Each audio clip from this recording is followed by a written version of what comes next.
Yan po, sa mapagpalang araw muli sa ating lahat. Isa na ng mga Nissan turbo charger ito sa NB350 or Nissan Urban.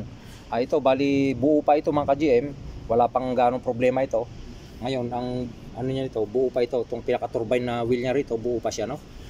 Bali ang kinuha lang ng customer natin, binaklas natin itong kanyang motor dito, yung kanyang turbo actuator motor, kasi nga naghanap yung customer natin, subalit wala siya makita.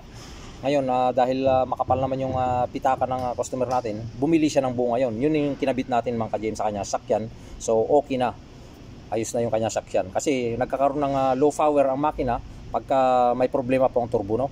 Kasi pagka sira po yung motor dito, ibig sabihin hindi po siya naka-open, hindi mag-open yung kanyang turbo actuator dito, yung pinaka wastegate niya, laging sarado pagka sira yung motor niya.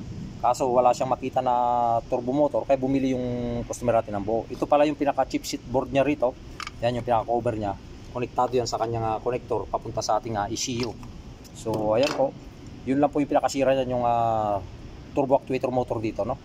Ngayon, ito po, dapat yan pagka naka-off yung makina, nakababa po yan, ibig sabihin naka-open yung kanyang wastegate. Pagka pinandar po natin at in-accelerate, dapat yan magbubukas yan. Pagka pinandar po natin, dapat yan magsasara. Ito yung pinaka ano niya, pinaka gear niya na plastic. Yan, oh, tumataas siya, no. Yan. Ganun po yung function niyan.